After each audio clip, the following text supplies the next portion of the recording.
सारी दुनिया में जाइएगा, हो सकता है वहां लक्ष्मी से काम बन जाए, पर पूरी दुनिया छोड़कर विश्वनाथ के पास आइएगा, यहाँ लक्ष्मी से नहीं केवल तुम्हारी भक्ति से काम बन जाता है, केवल तुम्हारी भक्ति। और महाराज जी हमने देखा यहाँ बाबा जी कि जब बेटी निधि को परमिशन नहीं मिली तो हमने देखा, तो हमने उसको एक ही बात कही कि अब तो विश्वनाथ के हाथ में है कथा करवाना और ना करवाना। इतने में तो बाबा की कृपा, सतु बाबा की कृपा हो गई और विश्वनाथ से बाबा जी ने भी विनती करी होगी और कहीं योग संजोग बना। तो जहां सारी दुनिया में धन से काम होता होगा, सारी दुनिया में लक्ष्मी से काम होता होगा, पर ये मेरा विश्वास करता है, शिव महापुराण की कथा कहती है कि लक्ष्मी भी उस स्थान से अपनी माँ के गले जाकर मिलकर कहती है कि माँ तो स्वामी मेरे मुझे देखे तक नहीं है। कारण क्या है? क्योंकि जिस भूमि पर नारायण 50,000 वर्ष तक तप कर रहे हो, उनको कहते हैं कि मुझे लक्ष्मी देखने की जरूरत नहीं पड़ती, यहाँ तो भक्ति के बल पर विजय प्राप्त होती है। भक्ति के बल,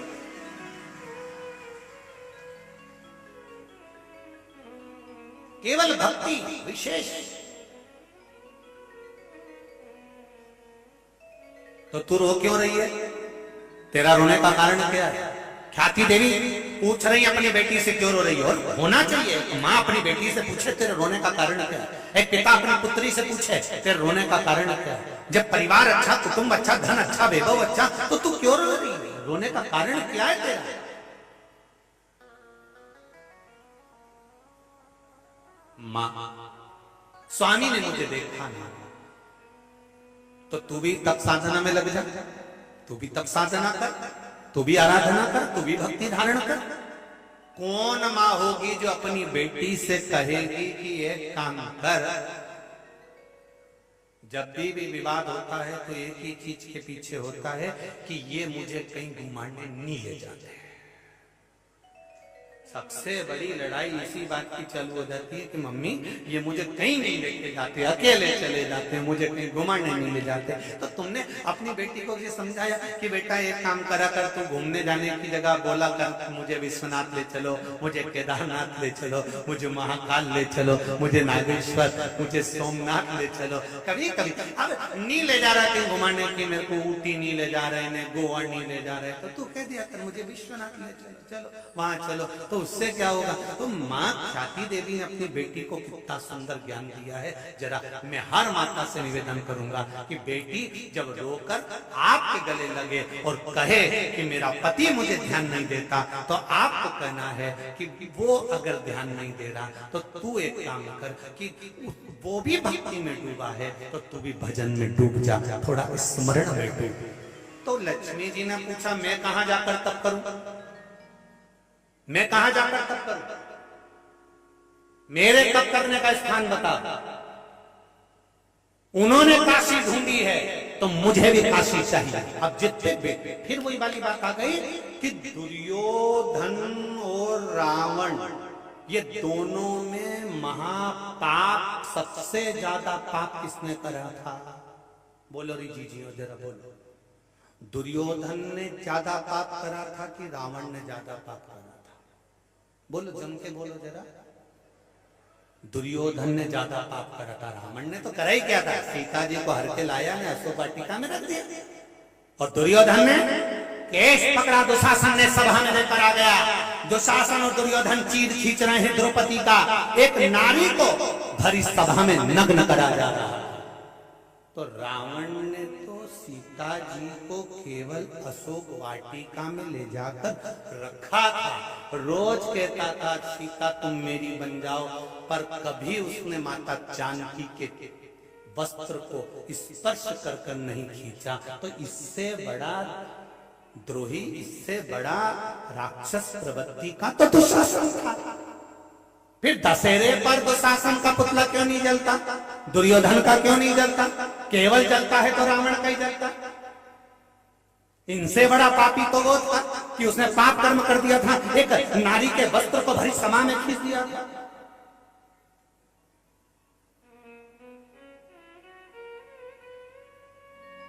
कारण क्या था?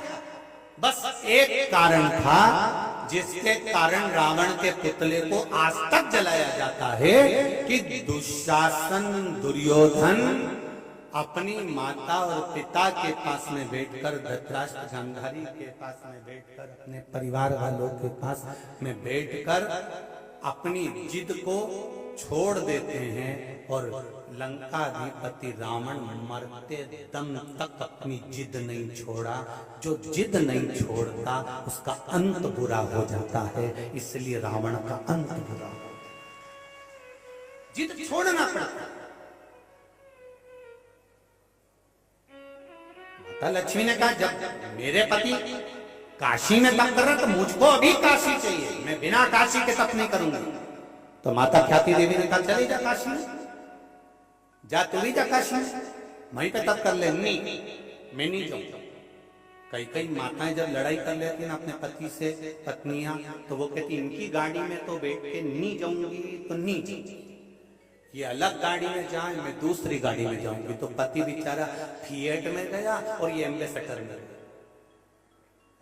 अब दिक्कत तो अब ये कि मेरे को भी काशी चाहिए और ये मैं काशी के बिना तप नहीं करूंगी। तो माता ख्याति देवी ने कहा कि सुनो लक्ष्मी, एक काम करो कि तुम नारायण की धर्म पत्नी हो, नारायण अगर तप करते हैं तो काशी बन जाती है, तू तप करेगी तो वो भी काशी बन जाएगी। पर इतने में लक्ष्मी जी भ्रमण करती करती उत्तराखंड की भूमि पर पहुंच गई। जिस उत्तराखंड की भूमि पर लक्ष्मी जी ने तप करा तो वहां भी एक काशी यहां है और एक काशी,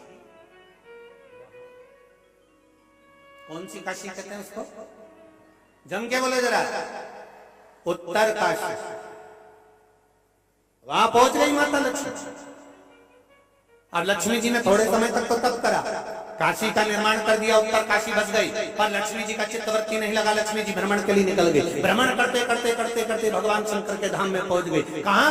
बद्री विशाल शंकर जी का धाम था, जहां पर भगवान शिव पार्वती जी के साथ रहते थे। कैलाश भगवान शंकर जहां बैठकर तप साधना करते थे, और बद्री का आश्रम जहां पर भगवान शिव माता पार्वती जी के साथ में अपने घर में निवास करते थे। लक्ष्मी जी भ्रमण करती करती करती करती उस पावन धरा पर वहां पहुंच गई। और लक्ष्मी जी वहां पहुंचकर बद्रिकाश्रम में जब लक्ष्मी जी ने देखा कि बड़ा सुंदर बद्रिकाश्रम है, पेड़ के पौधे लगे हैं, बद्रिकाश्रम बड़ा सुंदर है, देखकर लक्ष्मी जी तुरंत भगवान के पास में आई। आज नारायण भगवान की 50,000 वर्ष की साधना पूर्ण हो चुकी थी। साधना पूर्ण हुई, लक्ष्मी जी आकर विराजमान हुई। जैसे ही लक्ष्मी जी आकर विराजमान हुई, भगवान विष्णु ने देखा लक्ष्मी आज तू बड़ी प्रसन्न दिख रही है, तेरी प्रसन्नता का कारण क्या है, तू इतनी आनंदित क्यों दिख रही है?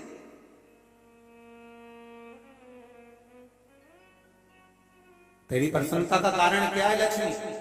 लक्ष्मी जी कहती है मेरी प्रसन्नता का एक कारण है कि मैं भ्रमण के लिए गई थी और उत्तर काशी में मैंने बैठकर तप साधना करी। घूमती घूमती मैं बद्रिकाश्रम में पहुंच गई। बद्रिकाश्रम में जाकर मैंने क्या देखा, बड़ी सुंदर व्यवस्था, बड़ा सुंदर धाम, इसलिए मेरा मन कर रहा है। भगवान विष्णु ने कहा लक्ष्मी क्या मन कर रहा है, कुछ भी हो जाए वो बद्रिकाश्रम मेरा होना चाहिए। भगवान विष्णु ने कहा वो शंकर भगवान का घर है और तू वो मांग रही है, दूसरे की प्रॉपर्टी अपनी कैसे हो सकती है? मैं नहीं जानती, मेरे को तो बद्रिकाश्रम चाहिए, बस आप कुछ भी करो चाहिए। भगवान ने कहा ठीक है। और मेरे नारायण उस अलकनंदा के घाट पर छोटे से बच्चे का रूप रखकर मेरे नारायण रोने लगे। पार्वती जी के कानों में शब्द पहुंचा कि कोई बच्चा रो रहा है।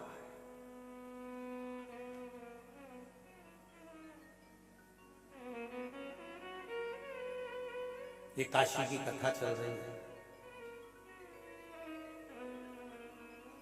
ये काशी का महत्व चल रहा है।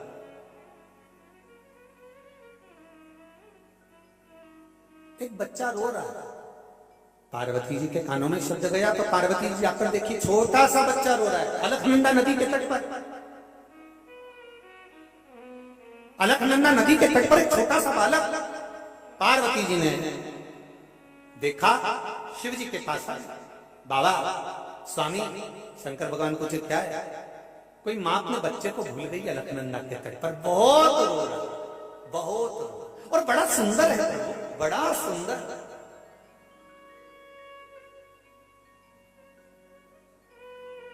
शंकर भगवान बोले पार्वती मैं आंख बंद करके तब साधना में बैठ रहा हूं, तुम भी मेरे पास में आंख बंद करके तब साधना में बैठ जाओ। पार्वती जी बोली आप करुणा सागर हो, आप दया सागर हो। भगवान शिव बोले वो सारा सागर में जान गया पर तू चुपचाप मेरे पास में बैठ गया। आप एक छोटे से बच्चे पर दया नहीं कर सकते? भगवान बोले दया ही दुख का कारण हो जाएगी, पार्वती चुपचाप बैठ गया। पार्वती जी बोली सारी दुनिया आप पर विश्वास करती है और एक बच्चा रो रहा है, आप उसको बचाना नहीं चाहते? शंकर भगवान बोले पार्वती मैंने कहा ना चुपचाप मेरे पास में आकर बैठ जा। पार्वती जी बोली मैं उस बच्चे को लेकर आऊंगा।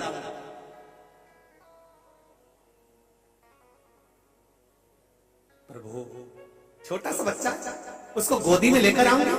शंकर भगवान ने कहा पार्वती तू जानती नहीं है, किसी के बच्चे को अगर गोदी ले लो तो पूरी जायदाद देना पड़ता है,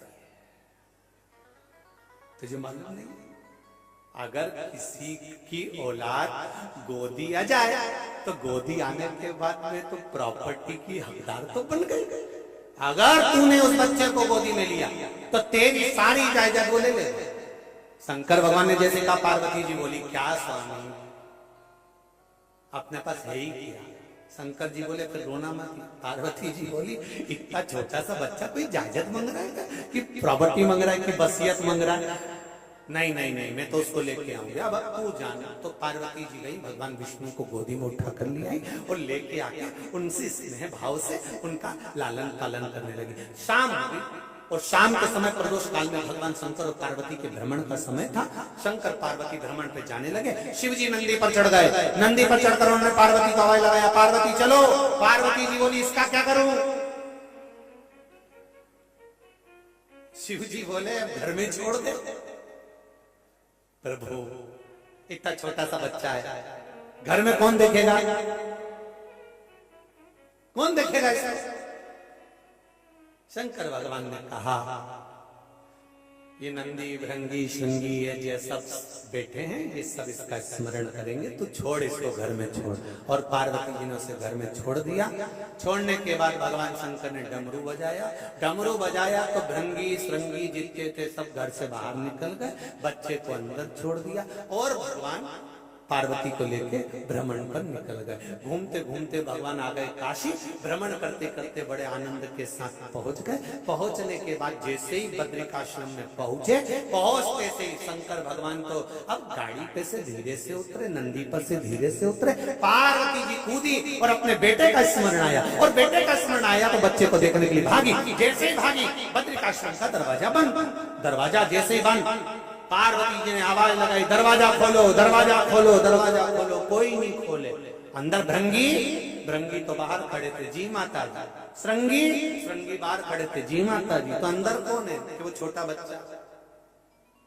दरवाजा किसने लगाया पता नहीं। पार्वती जी खूब आंख में आंसू भरने लगी, मेरे घर में कौन प्रवेश कर गया? अगर दरवाजा नहीं खुला मैं हाथ में जल लेकर श्राप दे दूंगी।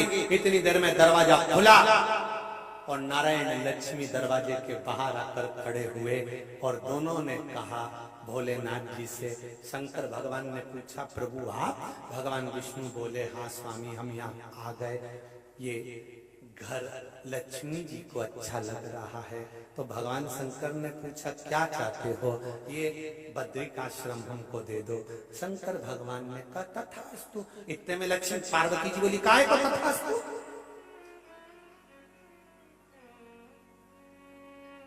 ये काय को तथास्तु? अपना घर अपन नारायण को दे देंगे। हाँ अपन कहां रहेंगे?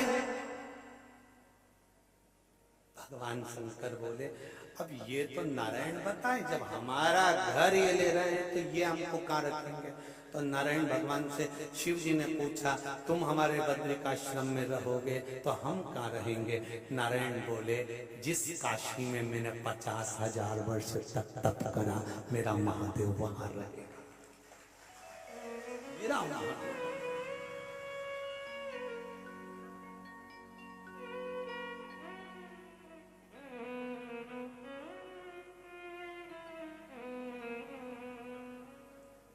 शिव जी बोले, मैं गंगा के बिना नहीं रह सकता, यहां पर अलग गंगा है, मैं गंगा के बिना नहीं रह सकता। भगवान नारायण ने कहा, चिंता मत करो, वहां गंगा, वो कहे ना, तुम रूठे रहो बोले, हम तुम्हें मना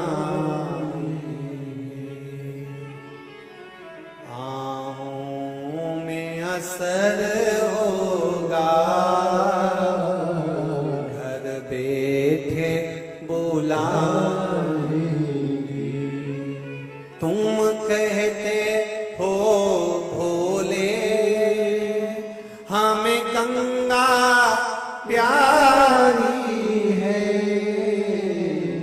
तुम कहते हो भोले, हमें गंगा प्यारी है, एक बार तो आ जाओ, गंगा भी बुला देगी, एक बार तो आ जाओ, गंगा भी बुला देगी, तुम रूठे रहो बोले, हम तुम्हें मना लेंगे। आप आओ, भगवान विष्णु ने कहा, जाओ, जाइए काशी, गंगा पहुंच जाएगी। दे दिया बद्रिकाश्रम। भगवान नारायण ने अपना, भगवान शंकर ने अपना धाम बद्रिकाश्रम भगवान नारायण को दे दिया। आज भी बद्रिकाश्रम में चने की दाल जो चढ़ती है, वह भगवान शंकर के भाव से समर्पित होती है। आपने बद्रिकाश्रम में कुछ चढ़ाया ना चढ़ाया, पर वहां चने की दाल का महत्व ज्यादा है।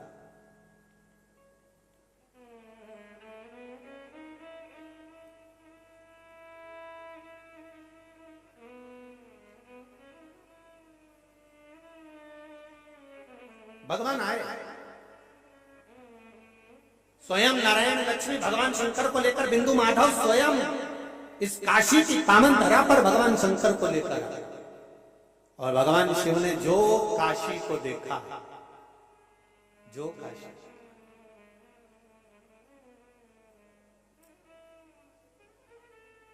देख कर मेरे देवादिदेव महादेव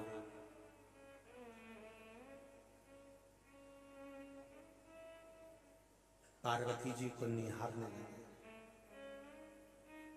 पार्वती जी शिव जी को देख रही और शंकर भगवान माता पार्वती को देख रहे।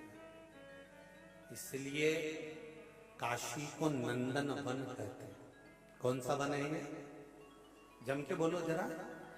नंदन वन। उज्जैनी को महाकाल वन कहते हैं। उज्जैनी को क्या कहते हैं? महाकाल वन। इसको कहते हैं नंदन वन काशी। नंदन वन का मतलब क्या है?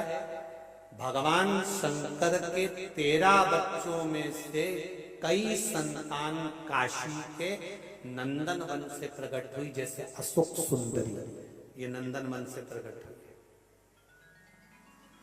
अशोक सुंदरी का जन्म ही नंदन वन का।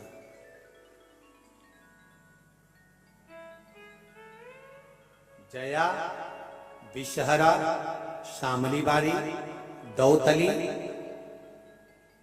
और देव, ये शंकर भगवान की 5 लड़कियां गंगा के जल से प्रकट होती हैं और प्रकट होने के बाद ये काशी की धरा पर आकर विराजमान होती। काशी की धरा पर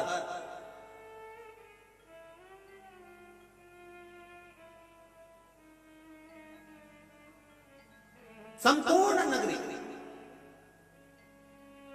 फिर निवेदन करूंगा, इस व्यासपीठ से पहले के समय में कोई देवता की मूर्ति थी कि ना थी, ये कोई वर्णन नहीं।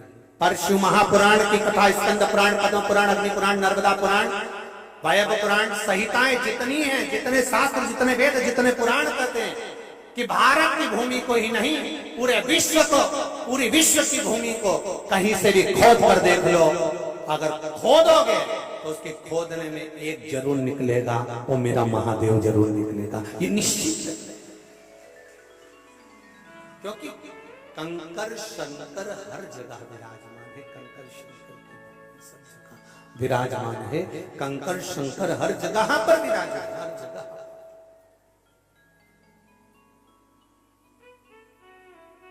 तो प्रकट है, प्राप्त है। महाराज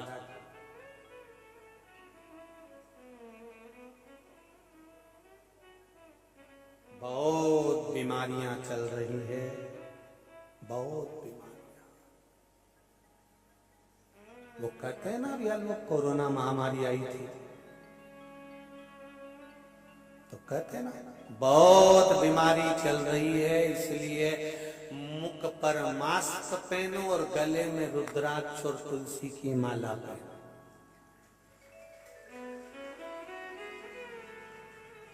क्या क्या पहनना है, जरा जम के बोलो जरा। मुंह पर मास्क और गले में रुद्राक्ष और तुलसी की माला। तो कहोगे महाराज जी ये मास्क पहना ये तो ठीक है कि ये बीमारी को रोक देगा, तो ये रुद्राक्ष और तुलसी की माला ये काय के लिए पहना रहे हो? तो कहा संसार में लोग बहुत बीमारी फैला रहे हैं कि शंकर जी की पूजन मत करो, ब्रह्मा जी की पूजन मत करो, विष्णु जी की पूजन मत करो। कोई कहीं सौगंध दिला रहा है, कोई शपथ दिला रहा है, कोई कुछ करा रहा है। इसलिए तुलसी और रुद्राक्ष पहनो जिससे मालूम पड़े कि तुम सनातनी हो, तो ये बीमारी बढ़ जाए।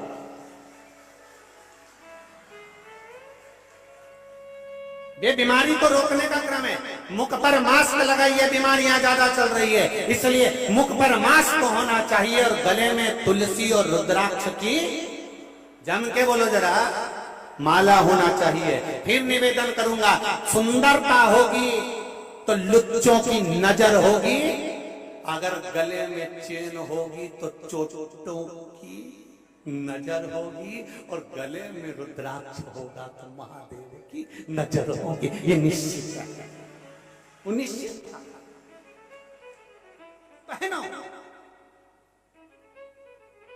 मुख पर मास्क पहनिए और गले में तुलसी और रुद्राक्ष की माला पहनिए। बीमारियां बढ़ रही है, बहुत बीमारियां। लोग लगे हुए हैं सनातन धर्म को तोड़ने में, लोग लगे हैं सनातन धर्म को कमजोर करने में, लोग लगे हैं सनातन धर्म को नीचा दिखाने में। अगर गले में तुलसी की माला और रुद्राक्ष की माला होगी तो ये निश्चित है सामने वाला पहचान जाएगा। हम पहले भी कहे थे, श्रवण कुमार ने अपने मामा जी को तिलक से पहचाना था, केवल तिलक से।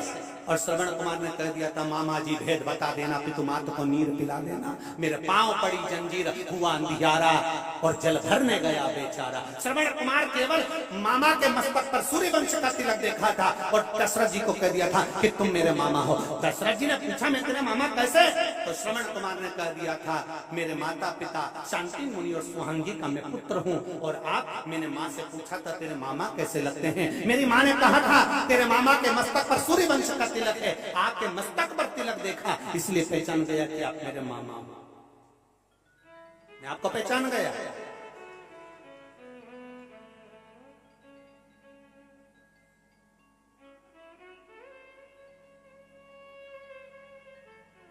ये पहचान कहीं ना कहीं मैं महाराज जी कहने में पीछे नहीं हटूंगा। आपका दर्शन हुआ, पर मुझे ऐसा लग रहा है कि पहले भी एक बार कहीं मिल चुके हैं, कहीं स्मरण आएगा मेरे को, तो मैं व्यासपीठ से वर्णन करूं। तो ये तो शिव कृपा है, मैं पहचान गया कि आप मेरे मामा हैं। अब मामा को पहचाना तो जैसे ही पहुंचे स्वांगी के पास में, शांति मुनि के पास में, पहचान गए कि मेरे से गलती हो गई, यहाँ तो श्रवण कुमार मर गया। तो ये गले की तुलसी की माला, रुद्राक्ष की माला, मस्तक का तिलक, ये कंपनी का ट्रेडमार्क है कि तुम कौन सी ब्रांड के हो। CFL का बल्ब खराब हो जाता है तो कंपनी का माल कंपनी में पहुंच जाता है। अचानक हमारे प्राण छूट गए, माथे का